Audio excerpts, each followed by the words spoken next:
sitting there staring at each other wearing Hans and Franz shirts all night. I got Winston. Hans and Franz wore sweats, like gray sweats, so that would have been okay. Yeah, I guess so. This is...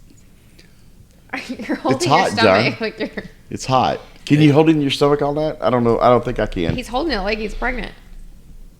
I can't hold mine in all night. I just can't. Oh, that's a constant life for me. We'll practice good posture so we don't look... Posture kings and posture queens. That's That's bad. what they used to tell us in school when they had the little posture class. And we're live. With Paranormal-Spirits, the place we come to get our booze on. We talk about the booze, the things that go bump in the night. And I get to do that with all my booze. I'm Mike Black. I have with me the lovely and delicious Alyssa Black. Delicious, huh? Hello. The sexy... And modest. Handsome, extraordinaire, and modest. Best friend sidekick, John Burkett. He's feeling real awkward right He's now. your breast friend today. So, like we promised, if we could get to 100 subscribers on YouTube, that we would wear the racerback tees from our website, from our swag site.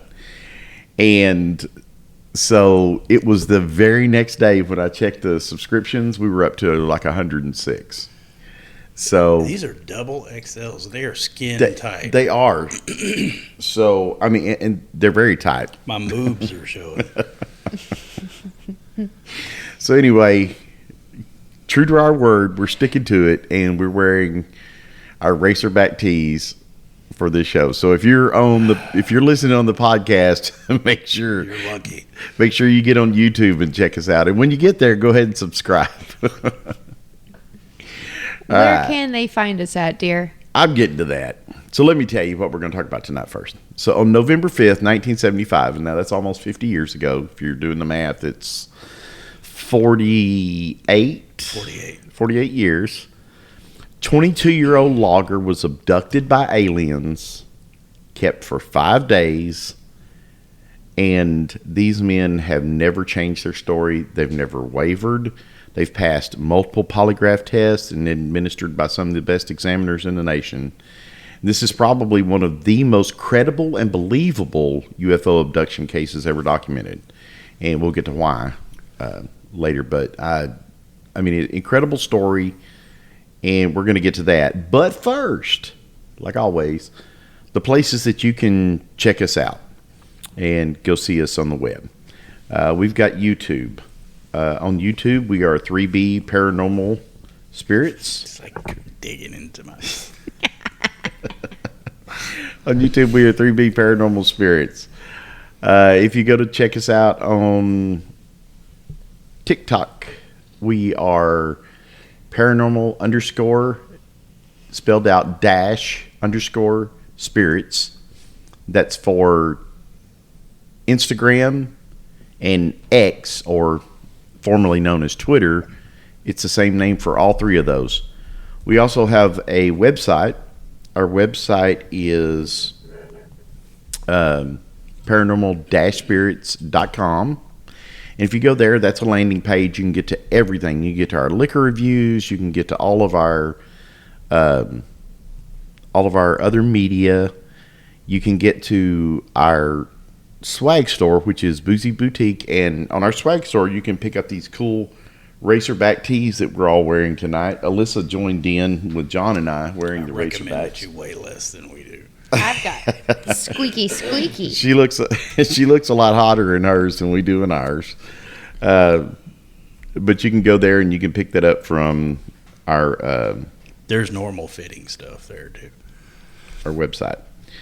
So tonight, no different than any other night, we start off the show because it's about spirits. We're going to start it off with spirits.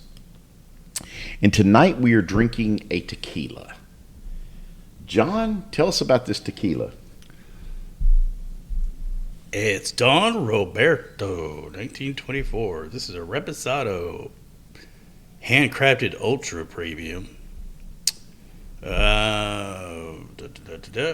Agave fields after ripening for 10 months in American white oak barrels, we obtain an exquisite producto. Producto. That's what it says. Giving perfectly harmonized flavors between woods and agave with subtle notes of... I won't read them until we try it. It's also, women should not consume this if they're pregnant. It says that on the bottle, too. I shouldn't consume that if I'm driving. Here's what I like about Don Roberto. The wobbly bottle? The wobble. I don't think that was... Wobble, that is a wobble. hand Shake. blown glass. This bottle will not stand straight up. I think that's just an imperfection in the bottle. Let's hope that the contents... It's a Weebelo. Weebles wobble, but don't fall down. Wobble, but they don't fall down. Let's hope that the content of that bottle is better than the bottle itself. Smells interesting. Well, it came again, highly recommended.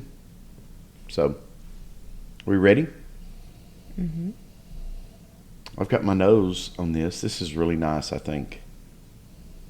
Okay. Cilantro? Cilantro.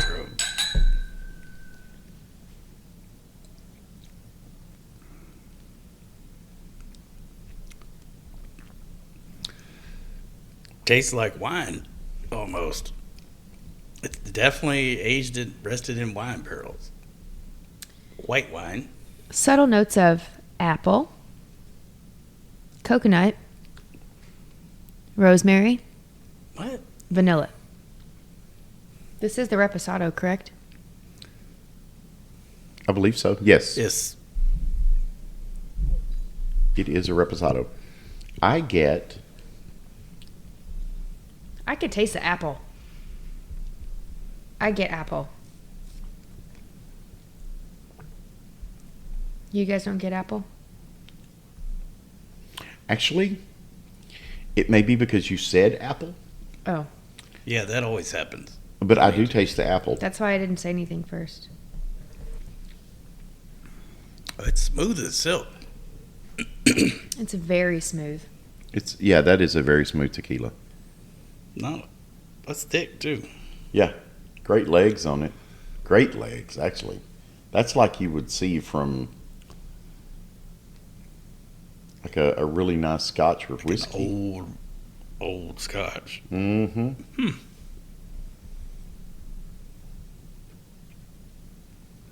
I like it. It's good. It's got some great agave to it as well. There's no artificial flavors in that at all. No, you can taste the agave, but it's not like kick you in the back of the throat agave. It's not like G4 or Ocho. No, It's rounded out quite a bit. But Don't hate on G4. no, I I'm love not. G4. I'm just saying that. G4's dope. I think what he's referring to is the fact that the bottle, or I'm sorry, the barrel has softened. Yeah, that a it bit. has softened some of the bite out of it. Yeah, I think so. I like it to bite, but that's very smooth. I mean, it's good. It's very good. I like that there is no artificial flavor in that. I'm not getting beat over the head with a Fake stick of vanilla vanilla, and yeah. with vanilla beans that are clearly extract. I love it. I really do. I think we selected a good BOOZE. So let's talk about the BOOS. Let's do. Okay, so I told you about this kid who got abducted by an alien, or by aliens. 22-year-old logger, working. He was out of Snowflake, Arizona, and his name was Travis Walton. Now, Travis was considered a bit of a rebel. He was, I guess, kind of a bad boy in his hometown, and not so much bad, but just more adventurous and stuff. He, everybody seemed to love him. He rode bulls. He was a boxer. Rode his loud Harley Davidson around through town, stirring up stuff. Bit of a hellraiser, but he was that kind of guy that you would want standing next to you at a pasture party, because he was cool. Oh, But at the same time, it was also the kind of guy you'd want standing next to you if you were in a bar brawl because, evidently he didn't mind fighting. And one of the stories that's told about Travis when he was younger, he was out riding around with his buddies through the woods, and they're up in the mountains. And so anyway, as they're riding along, this bear runs out into the road and just stopped right in front of the car. Well, they said Travis, without even thinking, just jumps out of the car and starts hollering and chasing after this bear. And it scared the bear. And the bear ran up into the woods. Was this black or brown? Because it did, specifics weren't given on that story. I don't know what lives in Arizona. Probably black, I would imagine. I imagine. Not brown. But regardless, bear, period, to jump out of the safety of a car and go chasing after the bear. Now, here's my guess. I'm guessing he was probably drunk or drinking, maybe under the influence of Don Roberto Reposado tequila or something, Could be since 1924, so would have. Hey, it could have been. Anyway, he was quite the character. Evidently, he wasn't afraid to charge forward in those kind of situations. So Travis went to work for his friend Mike Rogers, and Mike contracted thinning service for the Forest Service. Now, thinning is where they go in and they cut out the underbrush, and what that does is reduce forest fires. Yeah, for forest fires, it reduces the amount of. Sometimes they're called fuel cuts, I think. And what they do, they reduce the amount of fuel for the fire by cutting out all the underbrush, and helps cut down the wildfires. Plus, it helps the other trees, helps them grow because they're not hindered by all the underbrush around them. And Mike Rogers had just received the largest contract he had ever gotten. It was over 1,200 acres. I think it was like 1,277, if memory serves, acres of trees to be cut. And Mike had been doing this for, I think, around 9 or 10 years at the time in 1975. So he'd gotten pretty good at knowing the price point per acre, so he would know how to bid it against the competition and still make a profit and be able to underbid them. He ran a crew of 6 men, including Travis Walton, Ken Peterson, John Goulet, Steve Pierce, Alan Dallas, and Dwayne Smith. On November 5th, 1975, they had worked all day in the Apache Sitgreaves National Forest. Sunny fall day, they'd been cutting a fuel reduction strip where they cut the smaller trees back and stacked them to be burnt by the Forest Service during the wet season. So they had worked all day out there. They were tired. It's time to go home, but they're energized because, he said they talked about in a few interviews that I watched where whenever they would ride into work, they were always like chatty Cathy, going into work. And you would think that leaving work, they'd be like, oh my God, I just, cut trees all day. But no, these guys said they were always energized when they left work. So they're talking about what they're going to do that night. And, but they left about 6 p.m. So it just starting to get dark. They loaded up their chainsaws and climbed into Mike Rogers' double cab 65 International truck. And if you've never seen one of those, I'm going to go ahead and put up a picture because they're sweet. I would put it right there with a Dodge of that same period, and they're ugly. I think. I like the Scout. Oh, do you? Oh, okay. Scout. Yeah, I think the they're trucks ugly. are kind of cool, but they're not 71 Chevy trucks. Oh no, they're not that cool at all. The most beautiful pickup truck ever made is a 1971 Chevy. Okay, so anyway, they left the job site. They climbed in the truck. They started up the fire roads, heading north towards a ridge. And at the top of the ridge is a road there that leads back into town called Rim Road. And so they figured they would be there or would get home about 7:30. Mike was driving. Ken was in the middle, and Travis had the passenger seat up front. And none of these guys smoked. All the other guys smoked, so they would sit in the back and chief it up. While these guys would sit up front and breathe the fresh, clean air coming into the windows of the pickup truck. And as they're driving along, they notice off to the right they see a light up ahead that's not normal, and it's really bright. So they all started kind of taking notice of it. You know, one guy's looking, another guy starts looking, you know, and next thing, everybody's looking at this thing. And they're trying to figure out what it is. And somebody said, well, hey, you know, we got a full moon, or it's almost full, so that's probably the moon. And then it's like, no, one of the guys canceled that out. He said the moon's on the left side, and sure enough, there it was, you know, shining through the trees on the left was the moon. And then somebody suggested, well, maybe it's a hunter, you know, and it's a fire they got going. Or maybe, you know, it's a forest fire starting up. And what color was the light? It was a golden color, they said. So like a fire. Like a fire, like you would see like orangish a fire golden in the sky. Yeah. Oh my God! Did you just allude to the movie? Like, I did. But you made it so obvious. Well, yeah, I did a fourth wall break. He looks at the camera and goes, fire in the sky, baby. I love that. I had to break the fourth wall. Right. To acknowledge. Oh, I don't think we have a fourth wall, do we? No, not really. I was thinking of that scene in Hot Tub Time Machine where they turn and look? Craig, the guy from The Office, Daryl, he looks, he was, could it be a hot tub time machine? Looks right at the camera. Oh my God. All right, so they decided it wasn't the moon. It wasn't a fire because there was no smoke coming from it. And Dwayne noticed, and he said, hey, that light is actually above the ridgeline up ahead. He said it's not like on the ground. He said that's above the ridgeline. And somebody suggested maybe it's a plane that had crashed. It got stuck in the trees. Very small plane. Small plane. Maybe it got stuck in the trees, you know, and we're seeing the light from that. And so anyway, they get up there, and there's a clearing up ahead and off to the right. So Mike turns his truck into the fire break that leads up the ridge to that clearing. And John is the one that screamed out, stop the truck. Truck slides to a stop, and Alan yells out, my God, it's a flying saucer.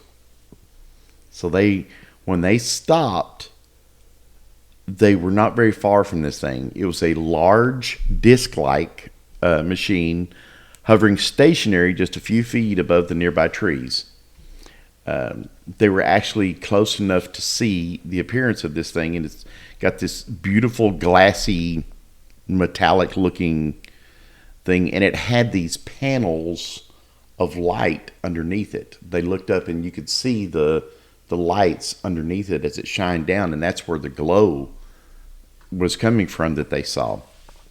No hatches, no antennas sticking out, no portals with people sticking their heads out or anything like that. This thing they were only about 90 feet from this thing, about 30 yards away from it when they stopped. So this thing is just hovering, you know, just above the trees there. Said it was about 8 feet tall or thick, if you want to top to bottom, and about 20 foot in diameter. Sorry. So it's not a huge craft. It's a scout ship. 8 feet tall is really not that big. Well, I mean the guys in it are only this tall though, right? This tall, so. Well, I know. I know. Yeah, but it wasn't very thick. So anyway, Travis, of course, like the bear, he jumps completely out of the truck and starts heading towards this thing.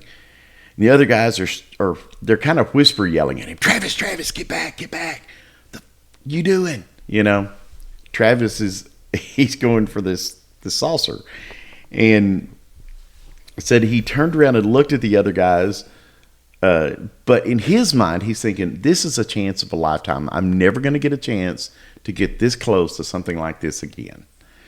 And so they said he kind of grinned at him and just kept going and took off for the craft. So as he's walking up to this craft, he notices this thing. At first, it was making no noise at all, and it started with this high and low-pitched mechanical sounds. And he described it as being, and I'm using air quotes here for those who can't see, it was so mixed up There was nothing that they could compare the sounds to. They'd never heard anything like this before. And so as he's walking up, suddenly the volume increases, and it kind of wobbled a little bit when the volume increased. Like this bottle. Like that bottle.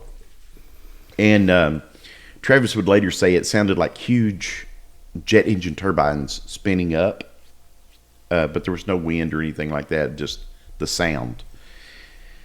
So Mike Rogers yells at Travis again, "Travis, get away from there." Travis turned back and looked at the truck, but quickly looked back at the craft suspended there in front of him. He turns back around towards the craft, and when he did, there was a bolt. And now, Travis didn't tell what color it was because he never saw it. The guys in the truck saw it. They said it was a bluish green light that came off the bottom of this craft and hit him full on in the chest and the face. They said it's about a foot wide. This light, boom. When it hit him, it knocked him back in the air. He said his arms flew back like this, and his head flew back, and it literally pushed him backwards, like 10 foot onto the ground. He landed on the shoulder, landed really hard. Mike Rogers would later say in an interview with Larry King, it looked as if somebody had thrown a grenade in front of him, and the grenade blew up and blew him back. It was that fast and furious, the way he flew away from it. Anyway, he was laying motionless on the ground there. Of course, the 6 other guys in the truck are completely freaked out. Steve yells out, "It got him, it got him." And Dwayne, one of the other guys, screams, "Let's get out of here." Alan is shrieking hysterically, "Get this sumbitch moving," referring to the truck, I assume. You had a question. I saw it in your eyes. So they left him? Yeah. Little bitches. They left him.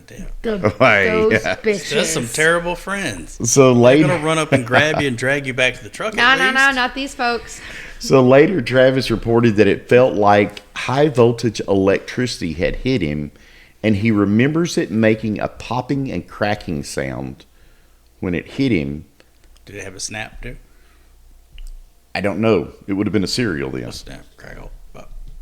But he said he kind of heard this pop crack, and then blackness. No thoughts, no feeling, no nothing, just blackness. See, I guess in my mind it's a story I've heard, but I assumed boom, and then he is pulled up in, and they witness him being pulled up into the craft. I didn't know. They do in the movie. Yeah, I guess that's why it's in my head, because of the movie, right? But I didn't know that the assholes left him. Oh, yeah. They totally left him. Well, a bunch of sorry sons of bitches. So I would be so mad when I got back from my bush. Like, y'all left me laying on the ground. Well, I'm going to get to that, because he acknowledges that they left him later. Mike does. I would use my newly found alien powers that I got to whoop their asses. So Newly found yeah, alien he powers. talks about that and he explains it. And anyway, so the crew jumps in the truck, and Mike is fumbling with the keys, finally gets the engine started, guns it, and gravel's flying. They haul ass down the road. Mike is hollering back at the guys behind him, "Is it following us?" And he yells this like several times, "Is it after us? Is he following us?" And he gets no reply. So he turns around and he looks back at the guys behind him. He said they're just standing there or sitting there in the truck, and they're all just like they've got this dumbfounded, "Oh my God" look on their face. Their eyes are just staring off and up. They're in shock, And anyway, they get about a quarter of a mile down the road. Now, this was quite the trip, I'm sure, because they're hauling ass and they're going down a fire break. On fire breaks, they have these things called water bumps or water something. But what they do, they're basically speed bumps. But what they do is they dig out the dirt and they pour it over into a pile, so that you get a dip and a lift like this. You're going to send those guys flying out. So I'm sure they were just flying all over the place in that truck, and their chainsaws are flying up and down. But they did that so that water would collect there and it would help slow down the fire. So anyway, they get about 15 miles down the road, and 15 miles. I'm sorry, about 15 minutes down the road, a quarter of a mile, and It took a 15 minutes to drive a quarter of a mile. but now think they're on these fire breaks. It's not like driving on the highway, so it's about 15 minutes down the road. Walk a quarter of a mile in You can. less than 15 minutes. They You did can. not. They were in it. Maybe not less, but about 15 Okay, and minutes. two, these guys had just seen a flying Took me saucer about who 10 minutes to walk. who a quarter of zapped a their mile. buddy, so they may be off by a few minutes. Who knows? I mean, but the Gotcha. point is, they're down the road. Mike describes it as about 15 minutes, so I'm going with 15 minutes. When Mike realized that the saucer was not following him, he stops the truck, and he tells the guys, "We got to go back and get him." And all his crew is like, "No, man, it took him." And Mike said, "No, I saw him land after that blast." So Mike tells the men that they can stay there if they want to. They can build a fire and stay there all effing night if they want to. He's going back after Travis. So they all climb back in the truck. No, I take that back. 3 of them climb back in the truck. The other 2 guys stay there. They go back down there, and Travis is gone. The saucer's gone. Travis is gone. And The aliens probably thought, you know what, we got to help this guy. His asshole friends just left him here after we accidentally blasted him with our space ray. so We're gonna have to take him in and take care of him. I think one of the guys drive back up and pick up the other guys and bring them back. Mike is there, and Mike is screaming. Now remember, not only does this dude work for Mike, but it's also Mike's friend. It's like his best friend. And so Mike, they said, was crying. Mexicanello. Hola. Mike is crying uncontrollably. He feels like he's abandoned his best friend. Because he did. And, well, he did, but the dude's, he was in a blind panic, I'm sure. Oh, absolutely. I mean, no I mean, judgment. if a shark came in, I love you more than anyone, but if a shark came after you and bit you in half in the middle of the water, I don't think I'm going to try to save you. I'm going for the shore. It's just, now, I might get to the shore and go, oh shit, I got to go back and get Alyssa. I mean, I'm in half. I mean, but I'm the dead. Water, but by the time you make it to the shore, the water's already been chummed, and so other sharks are going to congregate. Whichever half I can get to, I'll bring it back. How's that? Fantastic. I'm glad. Okay. So, anyway, they get back there. They look for him. They can't find him. They're screaming. They're crying. So Ken Peterson says, we have to call the police. So they head into the nearest town, which was Heber, Arizona. And at 7:45, Ken Peterson calls the undersheriff, Elsie Ellison. And by this point, most of the men are in tears. So they tell Ellison what happened. Ellison doesn't believe the story and notifies his supervisor, Sheriff Marlon Gillespie. So Ellison, Sheriff Gillespie, and Deputy Kenneth Copland drive to Heber to meet with the loggers. They meet up with them, and Gillespie said later he did not necessarily believe the men, but said something was just not right with them. He said these are tough logging men. They're outdoorsmen. They're rough and tumble. And these guys are bawling their eyes out. They're freaked out. They're scared to death. He said something happened. So the cops, Mike suggests, hey, we got to go back up there and we got to search for him. The cop said, okay. Before we do that, he said, why don't we take a look inside the truck and see if we can find any drugs? Because the story you're telling is pretty whack, So they searched the truck for drugs. No drugs are found. It's because they ditched it on the way down. Sure it they fell did. out during it was hitting those bumps. So the men are starting to get frustrated, and they're thinking, man, during the day it's pretty warm up there, but at night it starts getting really cold. And all Mike was wearing was a Travis. I'm sorry, Travis. Yes, thank you. Travis all he was wearing was a denim jacket and jeans t-shirt, right? Or shirt, whatever. They're worried about him getting hypothermia. He's already probably injured from getting blasted away from this flying saucer. And so finally the cops are convinced enough to start searching for Travis. Mike and other members of the team go back to the site to help search for Travis. Not all of them went. I think only 3 actually went back up there. So with Mike, so 4 total. So the other 3 guys said, "Deuces, we're out. We're never going back." Bye. Yeah, we're never going back there. So by now, the cops are thinking that maybe these guys have killed Travis. They're trying to cover it up with a hoax. And they continue the search until midnight. Nobody finds Travis. Mike's telling them, "Hey, bring the dogs out," and all that. And Gillespie's like, we're going to pause the search until the morning. He doesn't think Travis is there. He thinks these guys have killed him, dumped his body somewhere, and, covered it up with this. So he pauses the search until morning.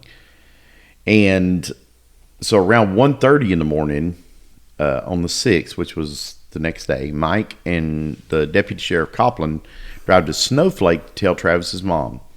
Around 3 a.m., she calls Dwayne, which is Travis's older brother, and tells him what's happened.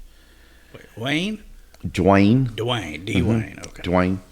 And she tells Dwayne what's happened. Well, when the cops, and one of the things they brought up was that when they told her what had happened to Travis, his mom says, "Well, those things happen." What?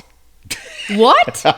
So they think because of her reaction that this was a hoax. The cops think even more now that this is a hoax because his mom's doesn't seem to be concerned. Well, you saw that Philip Klass, or whatever much credence you want to his researcher, where he says that Walton told his mother just days before, "If I get abducted by aliens, don't worry, I'll be back."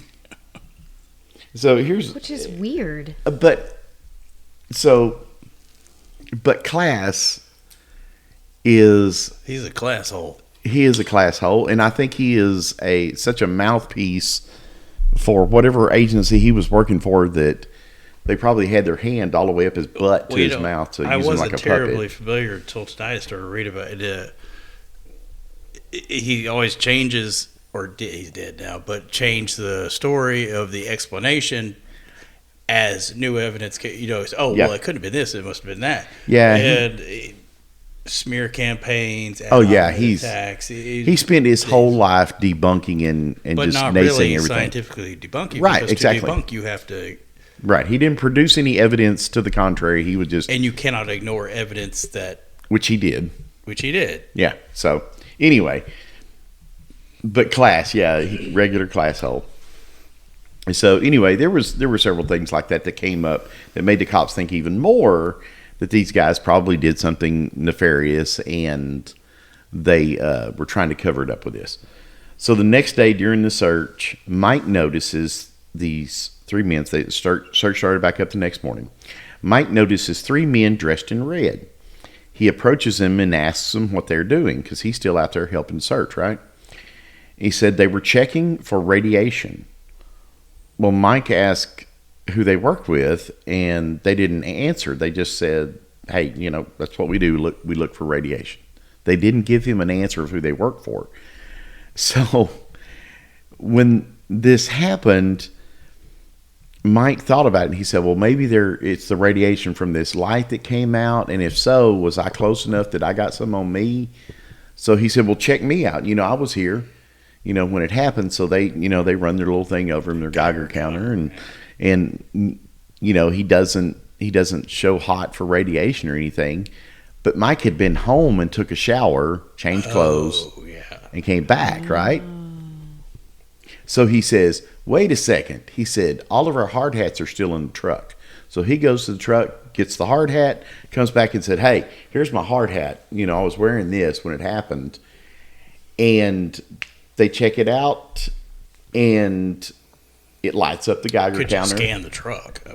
I don't know. But he scanned. The truck itself was 90 feet away, apparently. I don't. More than likely, probably could have, but he offered up the hard hat. It lit it up, and they said, "Okay, that's it, boys," and they leave. And he's like, "Wait a second, what does this mean?" And no answer from the guys. So he tells the sheriff, "Hey, this happened. These guys are out here. They zapped my helmet, or they checked it out, or my hard hat, and they said, yeah, it was radiated." And he said, "Who are they?" He says, "The sheriff said the only people that are out here are people that work for me." He said, "I don't know about any guys in red jackets." It's Forestry Service land, though, so it's federal government land. So. Yeah.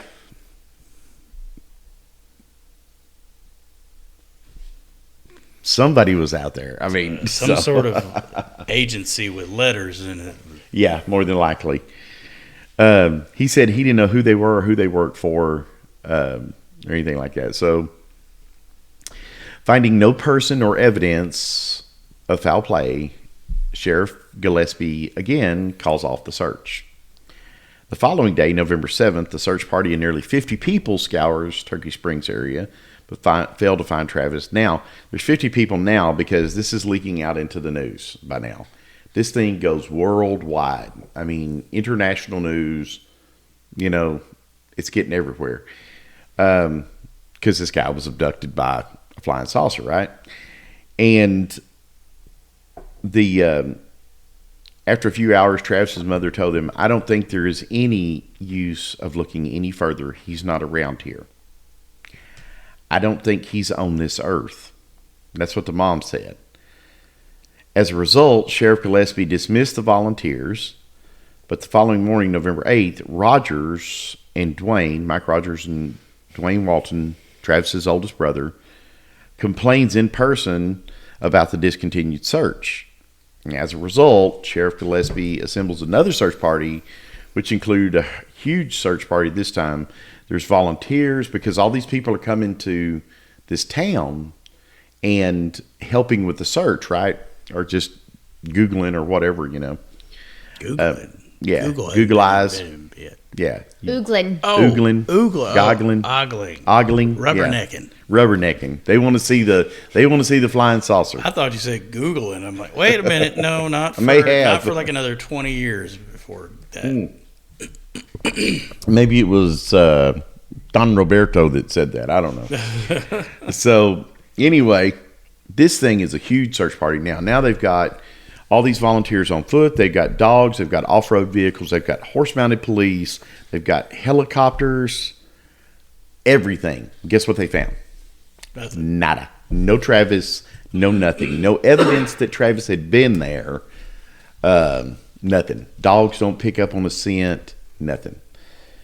Except at the actual site, of course. And so the sheriff is pretty much convinced by this point that there is no UFO abduction and it's just a distraction, and he figures something worse might have happened to Travis and other than being abducted. So Gillespie and Copland decided they're going to cut through all the bullshit and get these guys to take a lie detector test. So they all agreed to do a lie detector test. They bring in one of the country's best polygraph examiners. He comes in and administers a lie detector test to each one of the 6 crew members. And one by one, over the course of a day, each crew member was tested for 2 hours. Same questions, all focusing on foul play. 5 of the 6 had all shown they were telling the truth. And the 6th person, it was inconclusive. And I don't know which one was inconclusive, but one person showed up inconclusive. Not necessarily that he was lying, but they couldn't say for sure that he was telling the truth. The others, they said, were telling the truth. So this polygraph examiner, so it wasn't just some guy fresh out of school or something, had a 98% accuracy rate. One of the best in the country, and even he would say it would be so difficult to fake that. To have 5 people cheat the box, it would be almost impossible for no one to slip up. He said they are telling the truth. So the examiner tells the sheriff, hey, these guys are legit. It really happened. Whatever they're saying, either it happened or they believe it happened. That's the important part, is that they believe it. They believe it happened. Of course, I give 60-40 on a polygraph. It having any accuracy to it at all, I don't know. But so even a polygraph. So let's say we work for an agency where you're trained to beat the box. We could probably beat the box. You're talking about these are loggers. This is your average everyday Joe. And they're kids. I mean, this is not grown. The oldest one was Mike Rogers. He was only 28 years old. Travis was 22. These are not kids that have gone through, rigorous training and learned how to beat the box. These are just, these are average guys. I don't put a whole lot of stock in it one way or the other. If it says it's deception or says it's not deception, right. It's a polygraph. There's a reason it's not admissible in court. Well, sure, and agreed. But anyway, be that as it may. Doesn't really prove or disprove anything. Right, no, it doesn't. But for all 5 people to show that there are 6 people to say these guys, except for one, and he was inconclusive, but they're like, they all passed it. They all passed it. Is the significance of that. So through the course of all this, in the police investigation, there were 16 polygraphs given. And they were all... Except for one inconclusive, and that was on the initial polygraph. So anyway, so now Sheriff Gillespie is like, he's kind of dumbfounded because he knew these guys were lying. They were up to no good. They had killed Travis and hid the body or something. Something was going on. And now he doesn't know what to do because now it can't be just a pure criminal case. This is something else going on. Travis was missing for 5 days and 6 hours. And this is what Travis remembers of what happened while he was gone. Travis wakes up feeling as though he has been burned inside out. And that's the way he described it. It felt like I had been burnt inside and out. I know that feeling after pizza or a Mexican meal. It's the exact same feeling. I know this might be a little bit different. I don't know. Maybe it is. That's what the pantoprazole is for. Pantoprazole again rises. And the only memory he has is right before he blacks out. He knows that something happened to him. He is unbelievably weak and in excruciating pain. But where did he show back up? So this is when he wakes up. Travis showed up 5 days and 6 hours later. Right. What, he called from a payphone or something? Like where'd he That's come when from? he showed up. Yeah, that's not when he woke up. Right. So he showed back up where? He showed back up in Heber. In the exact place where he got taken? No. I'm getting to that. Okay, sorry. Travis wakes up, and he's in this horrible shape. So he's in pain. He's weak. His vision is blurred. And as it starts clearing, he sees a rectangular light above him. And the room that he's in, as he's looking up at this light above him, he can tell is kind of pie-shaped. Towards his feet, the room is pointed like this, and back this way, it's more of an pizza slice. Basically. Pizza slice, you know. Gotcha. And so anyway, he's waking up. He thinks he's in a hospital because he can tell he's really close to this light that's above him. So he thinks I must be on an operating table or a hospital bed or something like that. And as he's laying there, he feels something across his chest and his abdomen. Like one of these skin-tight ass Like shirts. one of these skin-tight ass racerback tees. And so he notices, he looks down and there's this weird-looking gray metallic object that's kind of wrapped around his chest and wrapped around his abdomen. And he looks at this thing and he's thinking, well, this is weird. He said, because I still have my shirt on. My denim jacket is still on. He said, I must have been hurt really bad. You know, I was hurt badly because they didn't even have time to get my jacket off of me. They just put this thing on me, right? Which in real life, they cut that shit right off of it. But now, I mean, you wake up, you're confused, you don't know what's going on. I'm sure he was disoriented to some degree. Is it disoriented or disorientated? I've heard it both ways. Now, I believe it's disoriented. It's disoriented. But I've heard people who are smarter than me say disorientated. Because they are confused. Okay, good. I'm smarter than them. They are mistaken. Right. You're smarter than you look, John. There you go. So he looks at this thing on his chest, and off towards his feet, one on the left side, two on the right. There are three total hospital workers, and he knows they're hospital workers because they got on these white masks and caps. And they got these orange surgical gowns on. And so suddenly his vision clears, and these are not doctors or nurses. Mm-mm. So he leaps up from the table. His head said he was splitting in pain. And this device that had been around his torso fell off onto the floor. And when it hit the floor, it turned over, and this green light shoots up out of it. He said no tubes, no wires connected it to him. And so he stumbles off the table, and as he stumbles over, he bumps into another table that has all these instruments lined up on it.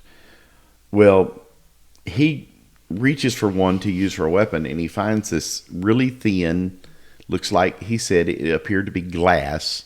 It's a probe. Tube. Well, it was like yay big around, like a probe. And he grabs this glass tube and he tries to break it so he can have a sharp object to use as a weapon, to protect himself for defense.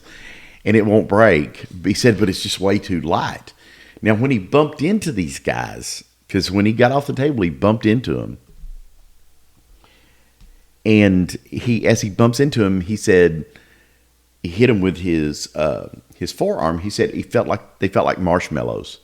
He said it didn't feel like bumping into me or you or, a normal guy. Trust me, man, we feel like marshmallows when somebody bumps into us. Look at this. Stay puffed over here. Anyway, he bumps into this thing or these creatures. So he grabs the cylinder. It's about 18 inches long. He starts swinging it at them, and they're approaching him, but cautiously now. And they're like, they're holding their hands up like, calm down, sir. You're going to get an injection, And so anyway, he says he backed into the wall, and he's holding this thing, and he says this animalistic snarl comes out of him, and he's literally growling at at these guys. And so they decide, we're done with this dude, this human. So they run out of the room. And so as he's describing this later in an interview, he talked about their clothing, and it was this kind of a baggy fitting garment. God, I wish I was wearing a baggy garment right now. So this baggy garment, and he couldn't tell around the feet, but around the hands it was tight, like, it had elastic in it or whatever, and it had a belt. Anyway, these guys, they take off and run down the hall, and he described him, and I'm going to read you his description of them. They stood still. They were a little under 5 feet in height. They had a basic humanoid form, 2 legs, 2 arms, hands with 5 digits each, a head with normal human arrangement of features, but beyond that outline, any similarity to humans was terrifyingly absent. And this is from his book, Travis Walton's book. Their thin bones were covered with a white marshmallowy looking flesh. They had one single piece coverall type suits made of soft tweed-like material, tweed-like material, orangish and brownish in color. So I guess, like a woven fabric would be tweed. Remember, this is the 1970s. I figured it's got little suede patches on the elbows. And probably had a disco suit on or something, Disco suit. They didn't appear to have any buttons or zippers or snaps. They wore no belts. These loose, billowy garments were gathered at their wrists and perhaps the ankles. They didn't have any kind of raised collar on the neck. They wore simple pinkish tan footwear. I could not make out the details of their shoes, but they had very small feet, about the size of about a size 4 by our measurements. When they extended their hands toward me, I noticed that they had no fingernails. Their hands were small, delicate, without hair. Their thin, round fingers looked soft and unwrinkled. Their smooth skin was so pale that it looked chalky, he said, like ivory. Their bald heads were disproportionately large for their puny bodies. They had bulging, oversized craniums, a small jaw structure, and an underdeveloped appearance to their features that was almost infantile. Their thin-lipped mouths were narrow. I never saw them open. Lying close to their heads on either side were tiny, crinkled lobes of ears. Their miniature, rounded noses had small, oval nostrils. These little humanoids suddenly turned and ran out of the room, and Travis left the room too. Now, when they went out of the room, they turned right. Travis said, I'm not following in. I'm going the other direction. So he goes, and as he's going down the hallway here, he still doesn't have this balance very well. His vision's coming and going, being blurred, etc. And so as he's going down the hall, he passes like a couple of rooms. And finally, he says to himself, I need to stop because maybe this is the doorway that I need to go through to get out of this place. So he goes into this first room after that. And as he walks in, he realized that this room it's round. This room is. And there's a chair in there. So he thinks maybe somebody's sitting in his chair. So he's kind of creeping around the chair, taking a look. Nobody's in there. Later, he described the chair as having some buttons and he should have just sat in that chair, taking control of the whole thing. So, yeah, maybe he could have. I don't know. Like he's I don't think I would try to fly whatever he was in, but anyway, he as he's standing there in this room, he notices somebody behind him. So he turns and he looks. There's this dude standing in the doorway. And when I say dude, he was about 6 feet tall, had a helmet on, and this bluish velour-colored, velour-like material. He's wearing black boots and a black band or belt wrapped around his waist. No tools, no weapons, nothing in his hands, no insignia marking his clothing or anything. So he runs to him and says, man, you got to get me out of here. There's these weird little creatures, blah, blah, blah. And this guy grabs him by the arm and pulls him into the hallway with him, and they start walking down the hall. And this hallway curves around to the right, and as they curve past a couple doors, there finally comes to this one room. They open the room, they go in, and they spend about 2 minutes in there. After that 2 minutes was up, the other side of this room, the door opens up. They go out. So I'm thinking maybe like an airlock, because he was talking about how hot and hard to breathe it was where he was. He said he found it really hard to breathe, and it was hot and humid. Just Texas in the summer. Exactly. And he could have been, East Texas, Louisiana. So anyway, they get into this room. They get through the room. When they go out of the room, I hit the Glencairn. It's like, what Ding. the hell? Timer is up. When they go out, they walk in down this slope about 8 feet down, steep sloped ramp, and he's in an airplane hangar. And there are several ships in there in the hangar, and they're all kind of just levitating, floating, suspended, however you want to say it, but they're just there above the surface. And there are different ones. There was one craft, he said it was approximately this, as he walks out, it's to the left. He said it was 60 feet in diameter and 16 feet tall. So quite a bit larger than like twice, or give or take, the size of the... About 3 times the size. Well, 8 feet tall, so 16, so double the height, but it's 60 in diameter instead of 20. So it's a bomber. Yeah, maybe so. I don't know. A fighter. Yeah. But anyway, he sees this one, and then there's 3 other craft, and and this one looked like the one that he saw. There were 3 other craft off to the left and to the front of him that were, he said it looked like just polished chrome, and these were oval shaped. So maybe Tic Tacs, I don't know. But anyway, he sees this, and they walk across this airplane hangar, and they get across there. Another door opens up. They go in. They're in another room, and there are 3 humans in there. There are 2 males and a female. And Travis describes them. He said these 2 men and a woman were standing around a table. They were all wearing this velvety blue uniform like the first guy, except they didn't have a helmet on. And the 2 men had the same muscularity and same masculine good looks as the first man. Was the chick hot? The woman also had a face and figure that was the epitome of her gender. There you go. Epitome of her gender. That was, Travis said, that's how you his, doing? Yeah. It said they were smooth skinned and blemishless. No moles, no freckles, no wrinkles, no scars. Nothing marks their skin. It said the striking good looks of the man I had first met became more obvious on seeing them all together. They shared a family-like resemblance, although they were not identical. So these are hybrids, or it's the Von Trapp family? I don't know. So anyway, they ease him onto the table, and he didn't resist at first, but as he realized, hey, what are they doing? They're supposed to be getting me out of here. They're supposed to be helping me, and they're not talking to me. They're not speaking. So he's starting to freak out a little bit, and as he's trying to fight against them, he's still, really weak. They push him back down onto the table, and the woman produces a mask that looks much like a Venturi mask that we go over. What do you call it? You mean an oxygen, one of those? Yeah, an oxygen mask. Yeah. I'm sorry.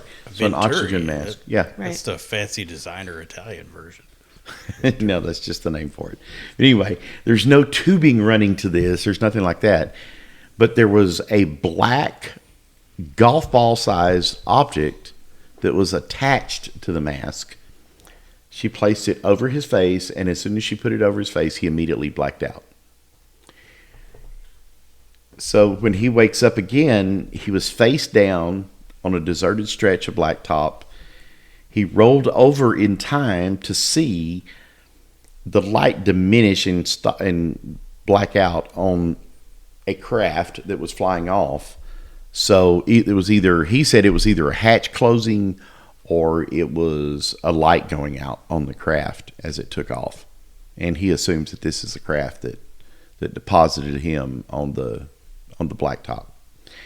And so he's, like it saying, he's laying face down. He looks forward and he sees another craft. And he said this one was about 60 feet wide. And he said he knew this because it stretched over the road that was in front of him. And there was actually a cutaway from the side of the mountain cliff, whatever. And it almost touched that. He said this thing just sat there for a second, and then it just shot up into the air. And he said he remembered being so fascinated that this thing could shoot up that fast without making any sound, without disturbing the air. It's just like, and it's gone. And it was a reflective coating on this craft that was in front of him. And he said he knew that because he could see the lines on the road reflecting off of the craft. And so where they put him down, he was just across the bridge from Heber, Arizona. And it was, I think he said it was like a quarter mile to walk from there to the Exxon station. So he walks to the Exxon station, and he said there were 3 different phones there at the station. And this is back when you could just pick up a phone. And hit 0 and get an operator. And I need to place collect that called. so that tells you how long ago this was, because now, well, there are no payphones. No, there are no payphones anymore. And even when I was a kid, you had to put a quarter in before you could get an operator, or put coins in to get an operator, and then you could make a collect call. You remember? Do you remember that? Man, it's been so long since I've even seen a payphone. I know, right? It's been a good 25 years since I've seen a payphone. So anyway, the For real? first person 20, that maybe 20. he gets through to Yeah. was his cousin Grant. Now, I don't know why he called Grant instead of his brother or his mother or his friends or whatever.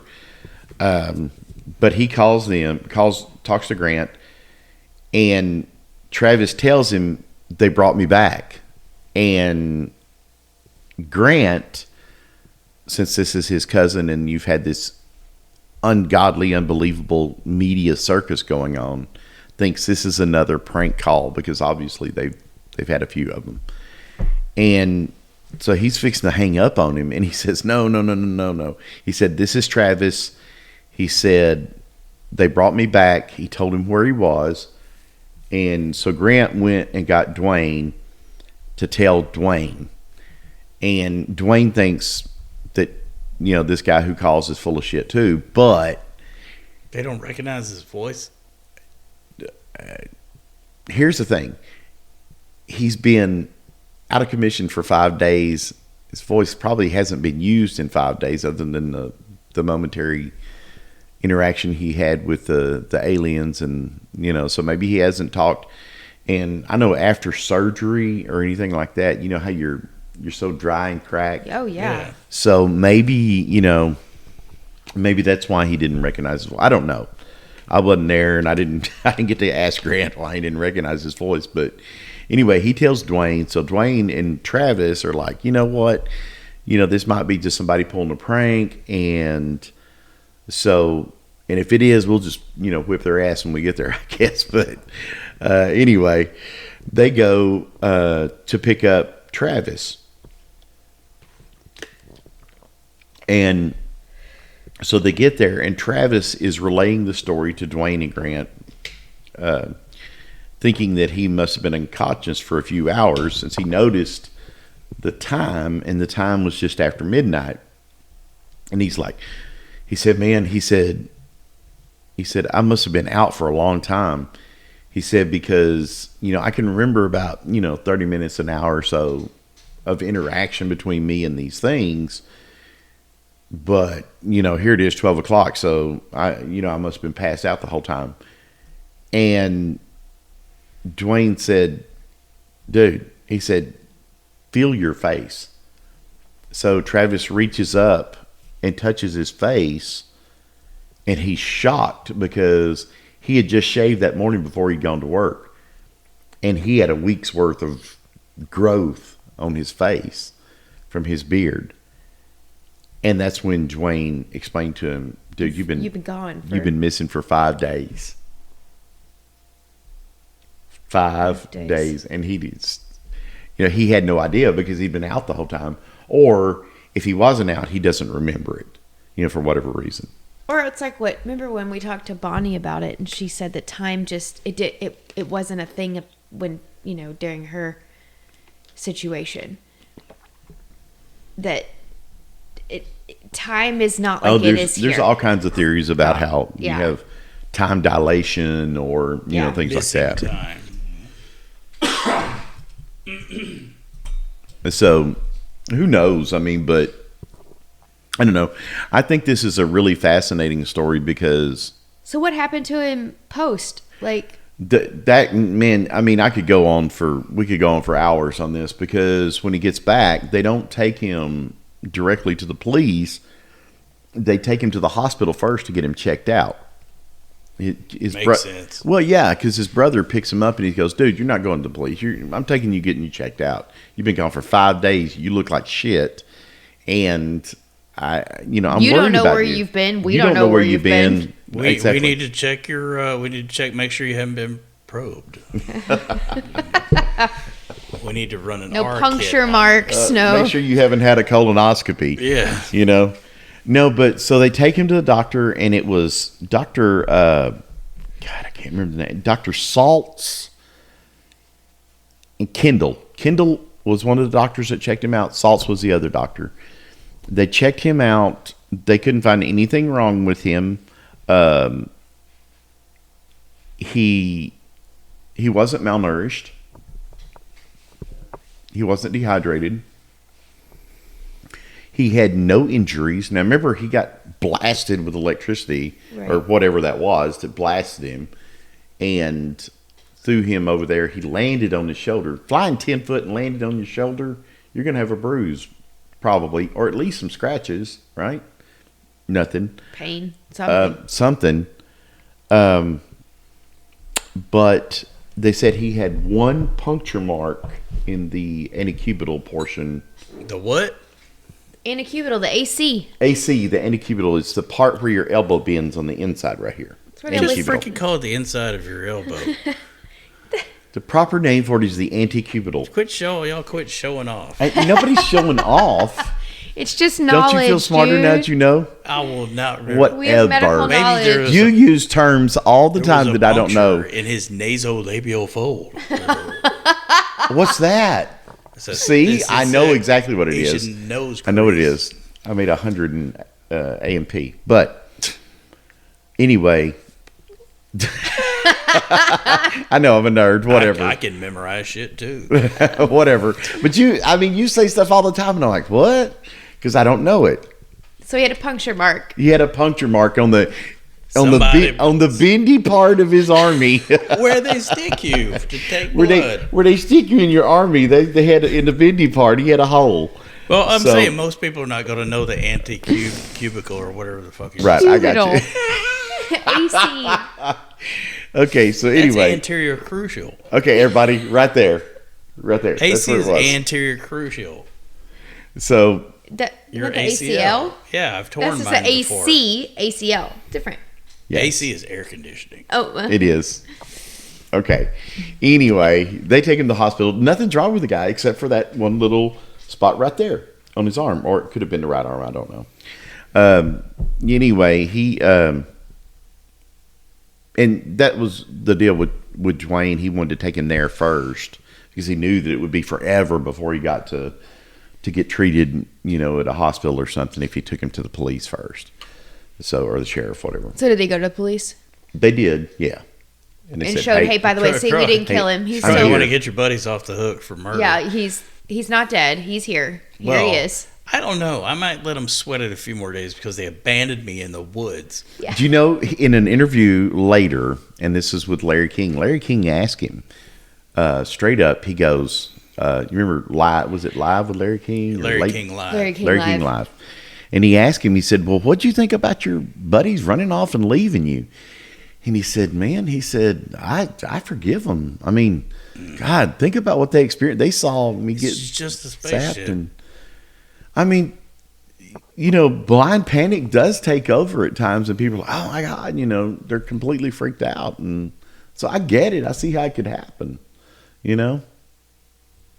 mean, I get it. No, I do. Yeah, I do. If an alien ship zaps you, I'm going to, after I finish getting video of everything, I'm going to try to pull your fat ass into the car, into the truck, before I drive away and leave you. If he can find you. At the time, I'm going to be like this. Like, he could be doing like this, taking a selfie. We're going to be live streaming this shit, He going, oh, that alien kicked his ass. World star. 3B Paranormal-Spirits.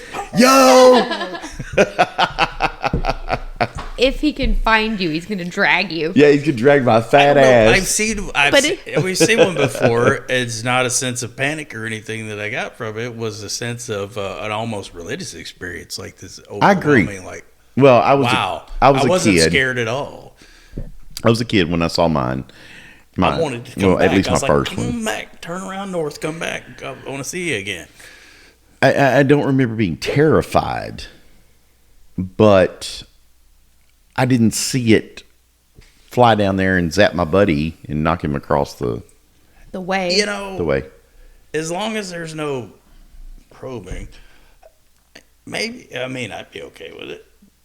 You'd be okay I with wanna it. see Did you the just say inside of you'd the be ship. okay with the probing? No, not with the probing. What if she's If- a hot alien? and she Well, probed maybe you? that one you talked about, in the blue velour tracksuit. That was a credit to her gender. A credit to her gender. The fembot or whatever that was. Yeah, I mean, wouldn't you if you knew you were going to get to see the inside of a spaceship and all that, you were going to get? I'm to glad see you went to spaceship. Go ahead. This stuff up close, right? Mhm. Would I let them you- probe me? No. There's no probing. We're, That's not, the- we're, that's the we're letting admission- go of the probing, That's gentlemen. the admission price to get into There's the no spaceship. probing, gentlemen. Would you be okay, Okay. with the abduction? Wouldn't even be abduction. We'd be like, holy shit, you're an alien. Show me around. Okay, so But what okay, fun- you can get on the ship. You can get on the ship, but you got to get probed first. Well, I don't know. Is that Well, probe that- curve where it hits your the? No, I don't- where there was a fun fact that you told me that happened or did not happen to him after this. Oh yeah. So this guy, Travis Walton, is so everybody thinks that, oh my God, they took you and and all this, but here's what Travis thinks. He thinks that he doesn't believe that they tried to harm him. What he thinks is that as this thing started wobbling, he hops down behind this fell tree, and he's kind of ducked down like this, right? And it's sitting there wobbling and charging up or whatever it's doing because the volume's getting louder on this thing, right? And so when he stands up, that's when he gets zapped, right? He thinks possibly it could have been static electricity. Like I had suggested, an unintentional injury. So Dischar- they brought him in to help heal him out, and yes. help him, yeah. That's what Travis thinks it was. He said, if that had not happened, he said, I probably would have died. Or maybe he said, I did die. I don't know. Right then. Right. He said, if they'd have left and my buddies grabbed me and threw me in the truck, I would have been long gone before I ever got to the hospital. So he thinks that they probably did something to help him out. Yeah. It Because accidentally harmed him. They accidentally harmed him. They helped him. Now, here's the cool part about this. So Travis, ever since that time, has never had one sick day from work. Has never called in for work because he was sick. Never had a cold. Never had a flu.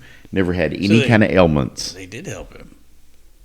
Yeah, That's like what I'm wondering. permanently, apparently. Yeah. Like it They cured made him him, of all all human ailments. And he is gone now. He has died. No, he's still alive. He's still alive.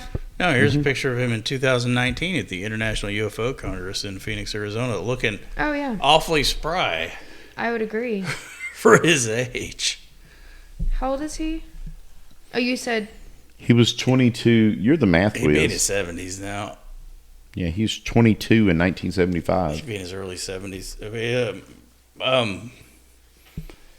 The only thing that is weird to me is his descriptions Mhm. sound like something straight out of a 1960s or 70s I think he's 70, straight up 70. movie, like B movie. Okay, They but were wearing what- blue velour jumpsuits and orange jumpsuits. What if they do though? I mean, what if the B movies in the 60s and So 70s the- got it right? The very human looking at the Nords or whatever are actually Guidos from New Jersey wearing velour tracksuits, and forget about it. I'm not. Right? It just We seems have- like something off of the set of Austin Powers or something. But the we have descriptions of no their outfits. idea what they really look like or what they wear. Yeah, that is odd. The descriptions of the costumes is I don't know, but also, so he's describing, I guess, Greys and Nords together on in the same base or whatever. Mm-hmm. Right. It's interesting. I don't know. Maybe they aren't the Nords. Well, the Nords are Or so they're like hybrids? Maybe. Why not? Well, the Greys are usually so if the Greys sort of the ambivalent ones, right? So the Nords are the benevolent, the Greys are the ambivalent, and the Reptilians are the nasty malevolent. ones. Okay, so how about this as a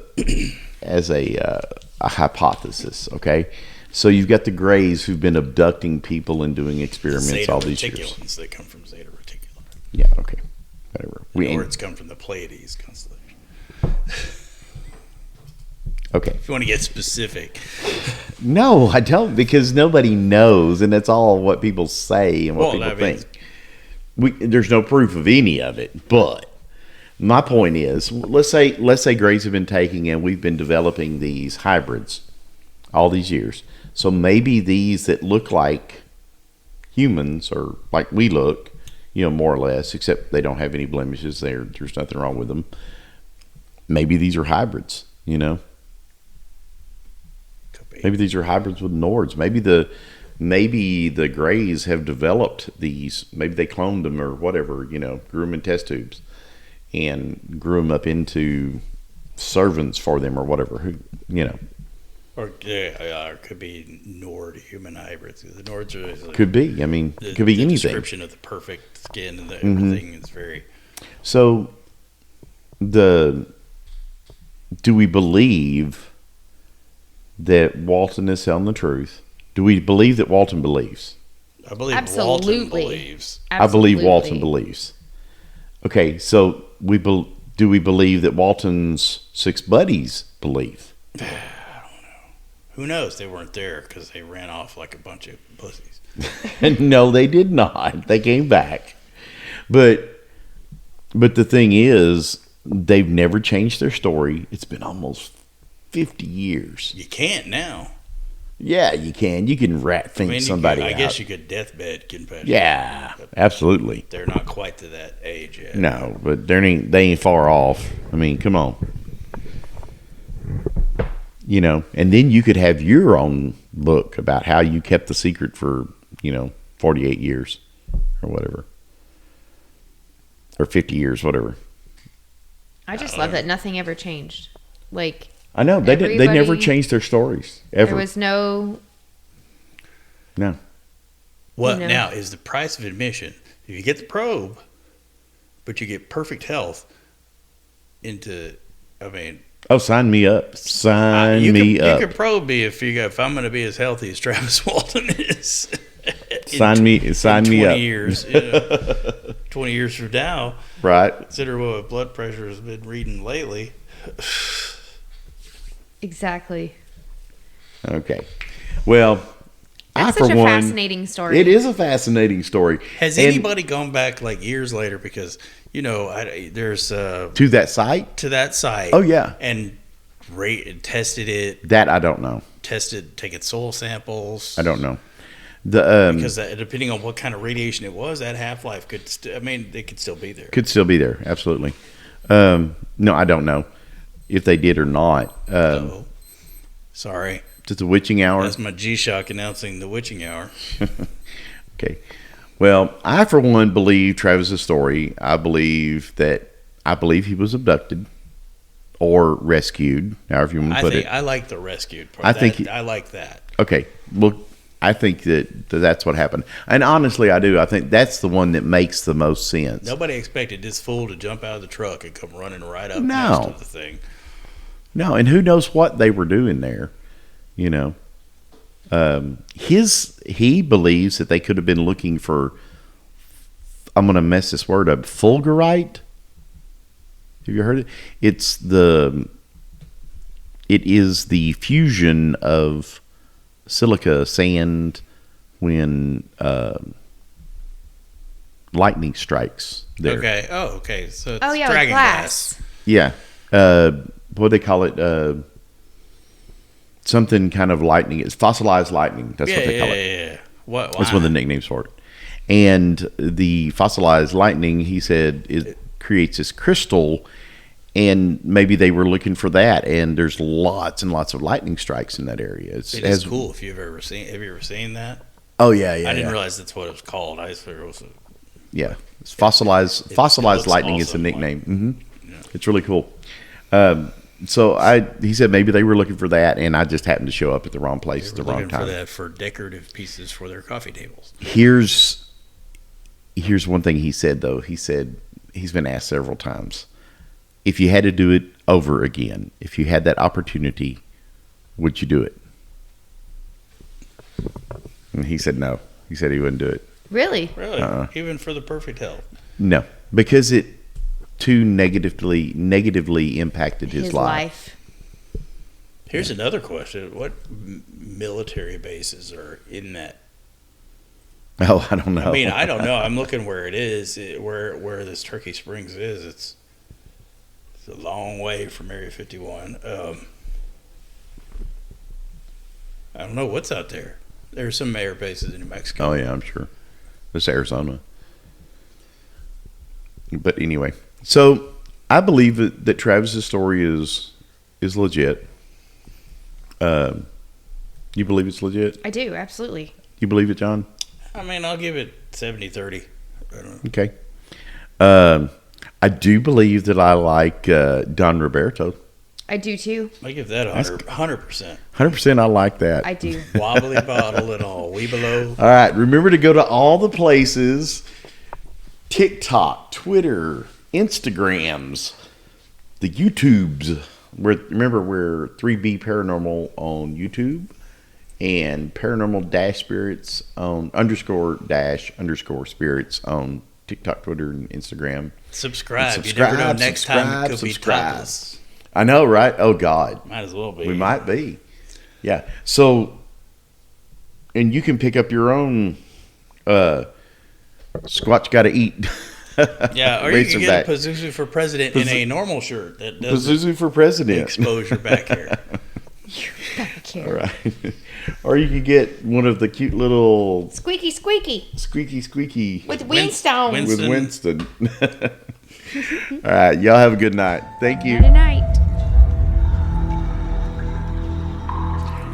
I totally think that dude was picked up by a flying saucer.